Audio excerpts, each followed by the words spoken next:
రాకాస ఇందాకే ప్రీమియర్స్ చూసా. ఒకటి కాదు, యాక్చువల్లీ 2 మూవీస్కి ప్రీమియర్స్ పడ్డాయి. సో ఫస్ట్ రాకాస మూవీ గురించి మాట్లాడుకుందాం. సో ఇంకా స్టోరీలోకి వెళ్ళిపోతే, రాకవరం అనే ఊరికి 2000 ఇయర్స్ బ్యాక్ నుంచి ఒక శాపం ఉంటుంది. ఈ ఊర్లో బ్రహ్మ రాక్షసుడు ఉంటాడు. ఈ రాక్షసుడికి బలినివ్వాలి. దానికి కొన్ని హెచ్చరికలు ఉంటాయి, సిమ్టమ్స్ కనిపిస్తాయి. అవి వచ్చినప్పుడల్లా ఒక మనిషిని బలిగా ఇవ్వాలి. అలా 2000 ఇయర్స్ బ్యాక్ స్టార్ట్ అయిన స్టోరీ ప్రజెంట్ సిచ్యువేషన్లో ఓపెన్ అవుతుంది. మరి ప్రజెంట్లో ఏం జరిగింది, ఈ ప్రాబ్లంకి సొల్యూషన్ దొరికిందా లేదా అనే ప్రాసెస్ని హైలైట్ చేస్తూ మూవీ ఉంటుంది. ఇది బేసిక్ ప్లాట్ లైన్. సో ఇప్పుడు మూవీ ఎలా ఉందని మాట్లాడేసుకుందాం. దానికన్నా ముందు మన ఛానల్ని ఇంకా సబ్స్క్రైబ్ చేసుకోకపోతే ఇప్పుడే సబ్స్క్రైబ్ చేసుకోండి, సపోర్ట్ చేయండి. Thank you. సో మూవీలో బాగున్న ఎలిమెంట్ ఏంటంటే అప్పుడప్పుడు హిట్ అయ్యే వన్ లైనర్స్. బికాజ్ మూవీ మొత్తం ఎంటర్టైన్మెంట్ ఎంగేజింగ్ ప్రాసెస్లోనే వెళ్తుంది. కానీ ప్రాబ్లం ఏంటంటే మూవీలో 2 మెయిన్ ఎలిమెంట్స్ ఉంటాయి. ఒకటి ఫన్, ఇంకోటి హారర్. ఫన్ అయితే ఎప్పుడో ఒక జోక్ బాగుంటుంది. మిగతా కామెడీ అంతా ఫోర్స్డ్గా ఇలా చేస్తే ఈ జానర్కి బాగుంటుంది అని ఫోర్స్ఫుల్గా ఇరికించినట్టు అయింది. ఇంకా హారర్ అయితే మొత్తమే లేదు. ఇదే మెయిన్ బ్యాక్ డ్రాప్ మూవీకి. ఫస్ట్ హాఫ్ అంతా ఫన్ యాంగిల్లో వెళ్తే, ఫన్ అనుకొని చేసిన యాంగిల్లో వెళ్తే, second half from the beginning horror మూడ్లోకి షిఫ్ట్ అవుతుంది మూవీ. కానీ హారర్ అనే ఫీల్ అయ్యే సీన్ ఒక్కట్లేదు. టెన్షన్ని బిల్డ్ చేసే రైటింగ్ కూడా లేదు. రైటింగ్ అసలు బాగాలేదు.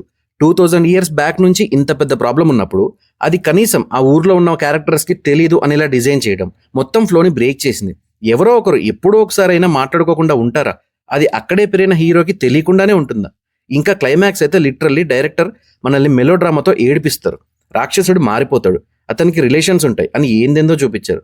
ఫస్ట్ వాళ్ళు స్టార్ట్ చేసిన పాయింట్కి క్లైమాక్స్కి అసలు సంబంధం లేకుండా పోయింది.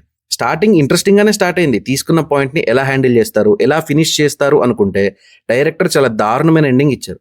డైరెక్టర్ మానస శర్మ ప్రీవియస్గా 2 మూవీస్కి వర్క్ చేశారు. ఒకటి డైరెక్ట్ చేశారు, ఇంకోటి మూవీకి రైటర్గా చేశారు. నాకు తెలిసి 2 పోయాయి. బట్ ఈసారి షోస్ అండ్ ఈవెంట్స్లో చూస్తున్నప్పుడు చాలా కాన్ఫిడెంట్గా, చాలా సిన్సియర్గా అటెంప్ట్ చేశారు అనిపించింది. కానీ స్టోరీలో అసలు బేస్ లేదు. నేనైతే బాగుంటుంది అనుకునే వెళ్ళా, కానీ కంప్లీట్ మిస్ఫేర్ అయింది. సాంగ్స్ అయితే మేజర్ డ్రాబ్యాక్ మూవీకి. ఒక్కటంటే ఒక్క సాంగ్ బాగాలేదు. సాంగ్ ప్లేస్మెంట్ పక్కన పెడితే అసలు వినడానికే కష్టమైంది. ఫస్ట్ హాఫ్ అయితే సెకండ్ హాఫ్ కోసం డ్రాగ్ చేశారు తప్ప ఇంకేముండదు. సెకండ్ హాఫ్లో వెన్నెల కిషోర్ వచ్చాక కొన్ని జోక్స్ పేల్తాయి. వెన్నెల కిషోర్ గెటప్ శ్రీను వీళ్ళ వల్ల కొన్ని జోక్స్ పేల్తాయి అంతే. మూవీ అయిపోయాక హీరోయిన్ శ్రీను కూడా థియేటర్కి వచ్చారు. సో ఇంకా performances wise Sangeeth Shobhan acting పర్లేదు. నయన్ సారిక క్యారెక్టర్ కూడా అంతే ఏముండదు, షీఈ్ ఓకే. వెన్నెల కిషోర్ అండ్ గెటప్ శ్రీను వీళ్ళ మధ్య కామెడీ పంచెస్ కొన్ని వర్క్ అయ్యాయి. ఇంకా టెక్నికాలిటీస్ విషయానికి వస్తే మ్యూజిక్ వైజ్ అయితే బీజిఎం కొన్నిసార్లు పర్లేదు, కానీ సాంగ్స్ బాగాలేవు. సినిమాటోగ్రఫీ బాగుంది, ప్రొడక్షన్ వాల్యూస్ కూడా బాగున్నాయి. విఎఫ్ఎక్స్ కూడా ఉన్న బడ్జెట్కి బాగానే ప్రజెంట్ చేశారు, పర్లేదు. ఇంకా రైటర్ డైరెక్టర్ మానస శర్మ డిసప్పాయింటింగ్. ఇక్కడ డిసప్పాయింట్ చేసింది మానస గారు కాదు, ఆమె రాసుకున్న స్టోరీ అంత క్లూలెస్గా వెళ్ళింది. సో నాకైతే మూవీ నచ్చలేదు. మీరు మూవీ చూస్తే మీకు ఎలా అనిపించిందో కామెంట్స్లో మెన్షన్ చేయండి. నా రివ్యూ నచ్చితే సబ్స్క్రైబ్ చేసుకోండి. Thank you for watching.